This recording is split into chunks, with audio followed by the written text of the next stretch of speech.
Assalamualaikum warahmatullahi wabarakatuh. Nama saya Nurlaila Apriliani, NIM 1813304x362, kelas 4 PGSD A8 Universitas Islam Nahdlatul Ulama Jepara. Disusun untuk memenuhi tugas mata kuliah model-model pembelajaran, dosen pengampu Bu Erna Sumrotun MPD. Nah, di sini saya akan menjelaskan mengenai dua model pembelajaran, yaitu model pembelajaran Inquiry Based Learning dan model pembelajaran Problem Based Learning. Yang pertama, model Inquiry Based Learning. Inquiry Based Learning didasari atas pemikiran John Dewey, seorang pakar pendidikan Amerika yang mengatakan bahwa pembelajaran, perkembangan, dan pertumbuhan seorang manusia akan optimal saat mereka dihadapkan dengan masalah nyata dan substansif untuk dipecahkan. Pembelajaran inquiry adalah model pembelajaran yang mengharuskan siswa untuk berpikir secara kritis atas pertanyaan-pertanyaan yang muncul dalam kegiatan belajar mengajar. Para siswa didorong untuk berkolaborasi memecahkan masalah, dan bukannya sekedar menerima instruksi langsung dari gurunya. Tugas guru dalam lingkungan belajar berbasis pertanyaan ini bukanlah untuk menyediakan pengetahuan, melainkan membantu siswa untuk menjalani proses menemukan sendiri pengetahuan yang mereka cari. Di sini guru menjadi fasilitator, bukan sebagai penyedia sarana belajar. Lalu, ciri-ciri inquiry based learning. Ada beberapa ciri model pembelajaran ini. Yang pertama yaitu strategi inquiry menekankan kepada aktivitas siswa secara maksimal untuk mencari dan menemukan. Artinya, strategi inquiry menempatkan siswa sebagai subjek belajar. Yang kedua, seluruh aktivitas yang dilakukan siswa diarahkan untuk mencari dan menemukan jawaban sendiri dari sesuatu yang dipertanyakan atau persoalan yang diangkat. Dengan demikian, strategi pembelajaran inquiry menempatkan guru bukan sebagai sumber belajar, akan tetapi sebagai fasilitator dan motivator belajar siswa. Yang ketiga, tujuan dari penggunaan strategi pembelajaran inquiry adalah untuk mengembangkan kemampuan berpikir secara sistematis, logis, dan kritis.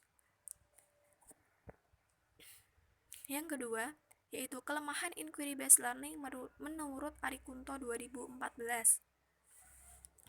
Yang pertama yaitu sulit untuk mengontrol kegiatan dan keberhasilan siswa. Yang kedua, sulit dalam merencanakan pembelajaran karena terbentur dengan kebiasaan siswa dalam belajar. Yang ketiga, kadang-kadang dalam mengimplementasikannya memerlukan waktu yang panjang, sehingga sering guru sulit untuk menyesuaikan dengan waktu yang telah ditentukan. Yang keempat, selama kriteria keberhasilan belajar ditentukan oleh kemampuan siswa menguasai materi pelajaran, maka strategi ini tampaknya akan sulit untuk diimplementasikan.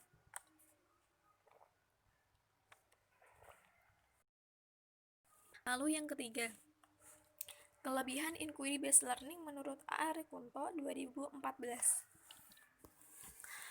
Yang pertama, pembelajaran ini merupakan pembelajaran yang menekankan kepada pengembangan aspek kognitif, afektif, dan psikomotor secara seimbang, sehingga pembelajaran melalui pembelajaran ini dianggap jauh untuk lebih bermakna. Yang kedua, pembelajaran ini dapat memberikan ruang kepada siswa untuk belajar sesuai dengan gaya belajar mereka. Yang ketiga, pembelajaran ini merupakan strategi yang dianggap sesuai dengan perkembangan psikolog belajar modern yang menganggap belajar adalah proses perubahan tingkah laku berkat adanya pengalaman. Yang keempat, keuntungan lain yaitu dapat melayani kebutuhan siswa yang memiliki kemampuan di atas rata-rata. Artinya, siswa yang memiliki kemampuan belajar bagus tidak akan terhambat oleh siswa yang lemah dalam belajar. Selanjutnya yaitu sintaks pembelajaran inquiry based learning. Terdapat 6 tahap, yaitu yang pertama orientasi, merumuskan masalah, merumuskan hipotesis, mengumpulkan data, menguji hipotesis, dan merumuskan kesimpulan. Yang pertama yaitu orientasi. Dalam tahap ini, guru mengkondisikan agar siswa siap melaksanakan proses pembelajaran. Guru merangsang dan mengajak siswa untuk berpikir memecahkan masalah. Langkah orientasi merupakan langkah yang sangat penting, karena keberhasilan strategi ini sangat tergantung pada kemampuan siswa untuk beraktivitas menggunakan kemampuannya dalam memecahkan masalah. Tanpa kemauan dan kemampuan, maka proses pembelajaran tidak akan berjalan dengan lancar. Tahap yang kedua yaitu merumuskan masalah. Dalam tahap ini, langkah guru yaitu membawa siswa pada suatu persoalan yang mengandung teka-teki. Persoalan yang disajikan adalah persoalan yang menantang siswa untuk berpikir memecahkan teka-teki itu. Yang ketiga yaitu merumuskan hipotesis. Dalam tahapan ini, jawaban sementara dari suatu permasalahan yang sedang dikaji, atau sebagai jawaban sementara, hipotesis perlu diuji kebenarannya. Perkiraan sebagai hipotesis bukan sembarang pikiran, tetapi harus memiliki landasan berpikir yang kokoh, sehingga hipotesis yang dimunculkan itu bersifat rasional dan logis. Yang keempat, mengumpulkan data. Dalam tahap ini, aktivitas untuk menjaring informasi yang dibutuhkan untuk menguji hipotesis atau jawaban sementara yang diajukan. Dalam pembelajaran inquiry, mengumpulkan data merupakan proses mental yang sangat penting dalam pengembangan intelektual. Yang kelima yaitu menguji hipotesis. Menentukan jawaban yang dianggap diterima sesuai dengan data atau informasi yang diperoleh berdasarkan pengumpulan data. Nah, dalam tahap ini, menguji hipotesis juga berarti mengembangkan kemampuan berpikir rasional. Artinya, kebenaran jawaban yang diberikan bukan hanya berdasarkan argumentasi semata, melainkan harus didukung oleh data yang ditemukan dan dapat dipertanggungjawabkan. Yang terakhir yaitu merumuskan kesimpulan. Nah, dalam tahap ini, proses mendeskripsikan temuan yang diperoleh berdasarkan hasil pengujian hipotesis. Untuk mencapai kesimpulan yang akurat, sebaiknya guru mampu menunjukkan pada siswa data mana yang relevan. Nah, kita masuk yang kedua, yaitu model pembelajaran problem-based learning. Problem-based learning atau PBL dikembangkan untuk pertama kali oleh Profesor Howard Bowers sekitar tahun 1970-an dalam pembelajaran ilmu medis di McMaster University, Kanada. Model pembelajaran ini menyajikan suatu masalah yang nyata bagi siswa. Sebagai awal pembelajaran, kemudian diselesaikan melalui penyelidikan dan ditetapkan dengan menggunakan pendekatan pemecahan masalah. Nah, problem-based learning adalah model pembelajaran yang menghadapkan siswa pada masalah dunia nyata atau real world untuk memulai pembelajaran dan merupakan salah satu model pembelajaran inovatif yang dapat memberikan kondisi belajar aktif kepada siswa.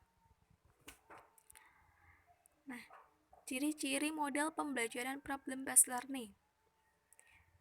Yang pertama yaitu pengujian pertanyaan atau masalah secara autentik, jelas, mudah dipahami, luas, dan sesuai tujuan pembelajaran dan bermanfaat. Yang kedua yaitu berfokus pada keterkaitan antar disiplin ilmu. Yang ketiga yaitu penyelidikan autentik atau nyata.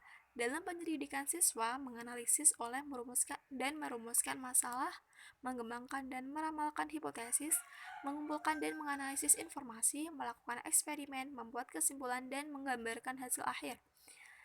Yang keempat yaitu menghasilkan produk dan memamerkannya. Siswa bertugas untuk menyusun hasil belajarnya dalam bentuk karya dan memamerkan hasil karyanya. Yang kelima yaitu kolaboratif. Nah, pada model pembelajaran ini, tugas-tugas belajar berupa masalah diselesaikan bersama-sama antara siswa. Selanjutnya yaitu kelebihan dari model problem-based learning. Yang pertama yaitu menantang kemampuan siswa serta memberikan kepuasan untuk menemukan pengetahuan baru bagi siswa. Yang kedua, meningkatkan motivasi dan aktivitas pembelajaran siswa. Yang ketiga, membantu siswa dalam mentransfer pengetahuan siswa untuk memahami masalah dunia nyata. Yang keempat, membantu siswa untuk mengembangkan pengetahuan barunya dan bertanggung jawab dalam pembelajaran yang mereka lakukan. Di samping itu, problem-based learning mendorong siswa untuk melakukan evaluasi sendiri, baik terhadap hasil maupun proses belajarnya. Yang kelima yaitu mengembangkan kemampuan siswa untuk berpikir secara kritis dan mengembangkan kemampuan mereka untuk menyesuaikan dengan pengetahuan baru. Selanjutnya, memberikan kesempatan bagi siswa untuk mengaplikasikan pengetahuan yang mereka miliki dalam dunia nyata. Yang selanjutnya, mengembangkan minat siswa untuk secara terus-menerus belajar sekalipun belajar pada pendidikan formal telah berakhir. Dan yang terakhir yaitu memudahkan siswa dalam menguasai konsep-konsep yang dipelajari guna memecahkan masalah dunia. Selanjutnya yaitu kelemahan problem-based learning. Maaf, itu typo ya. Harusnya problem-based learning. Nah, kelemahan problem-based learning yaitu Manakala siswa tidak memiliki minat atau tidak mempunyai kepercayaan bahwa masalah yang dipelajari sulit untuk dipecahkan, maka mereka akan merasa enggan untuk mencobanya. Yang kedua, untuk sebagian siswa beranggapan bahwa tanpa pemahaman mengenai materi yang diperlukan untuk menyelesaikan masalah, mengapa mereka harus berusaha untuk memecahkan masalah sedang dipelajari, maka mereka akan belajar apa yang mereka ingin pelajari. Yang ketiga, pembelajaran model problem-based learning membutuhkan waktu yang lama. Dan yang terakhir yaitu perlu ditunjang oleh buku yang dapat dijadikan pemahaman dalam kegiatan belajar, terutama untuk membuat soal. Selanjutnya yaitu sintaks pembelajaran problem-based learning. Terdapat 5 tahapan. Yang pertama yaitu orientasi peserta didik pada masalah. Yang kedua, mengorganisasi peserta didik. Yang ketiga, membimbing penyelidikan individu maupun kelompok. Yang keempat, mengembangkan dan menyajikan hasil. Dan yang kelima yaitu menganalisis dan mengevaluasi proses dan hasil pemecahan masalah. Nah, yang pertama yaitu orientasi peserta. Menjelaskan tujuan pembelajaran, menjelaskan logistik yang diperlukan, mengajukan fenomena atau demonstrasi atau cerita untuk memunculkan masalah, memotivasi siswa untuk terlibat dalam aktivitas pemecahan masalah. Yang kedua yaitu mengorganisasi peserta didik. Dalam tahapan ini, guru membagi siswa ke dalam kelompok, membentuk siswa, mendefinisikan dan mengorganisasikan tugas belajar yang berhubungan dengan masalah. Selanjutnya, yang ketiga yaitu membimbing penyelidikan individu maupun kelompok. Dalam tahapan ini, guru mendorong peserta didik untuk mengumpulkan informasi yang dibutuhkan, melaksanakan eksperimen dan penyelidikan untuk mendapatkan penjelasan dan pemecahan masalah. Yang keempat yaitu mengembangkan dan menyajikan hasil. Nah, dalam tahap ini, guru membantu siswa dalam merencanakan dan menyiapkan laporan, dokumentasi, atau model, dan membantu mereka berbagi tugas dengan sesama siswa. Yang terakhir yaitu menganalisis dan mengevaluasi proses dan hasil pemecahan masalah. Nah, dalam tahap yang terakhir ini, guru membantu siswa untuk melakukan refleksi atau evaluasi terhadap proses dan hasil-hasil penyelidikan yang mereka lakukan. Nah, dalam dua model pembelajaran tadi yang sudah kita bahas, terdapat perbedaannya. Nah, jadi perbedaan inquiry-based learning dan problem-based learning yaitu yang pertama, dalam sintaks pembelajarannya, inquiry-based learning sendiri memiliki 6 tahap pembelajaran, sedangkan dalam model pembelajaran problem-based learning memiliki 5 tahap pembelajaran saja. Lalu yang kedua, dalam inquiry-based learning perlu merumuskan hipotesis, sedangkan PBL perlu mengorganisasikan siswa untuk belajar. Yang ketiga, dalam inquiry-based learning, siswa perlu menganalisis data percobaan terlebih dahulu, sedangkan PBL perlu menganalisis dan mengevaluasi proses pemecahan masalah. Selanjutnya yaitu persamaan model inquiry-based learning dengan problem-based learning. Jadi, kedua model pembelajaran ini memiliki beberapa persamaan diantaranya. Yang pertama yaitu sama-sama model pembelajaran yang membutuhkan sikap berpikir secara kritis. Yang kedua, sama-sama mengangkat masalah yang sudah ada dalam kehidupan nyata. Yang ketiga, sama-sama model pembelajaran yang membutuhkan waktu relatif lama dalam pelaksanaannya. Dan yang keempat adalah tugas guru yaitu sebagai fasilitator dan memberi pengarahan. Nah, terima kasih, sekian pemaparan yang saya jelaskan. Kurang lebihnya saya mohon maaf. Wassalamualaikum warahmatullahi wabarakatuh.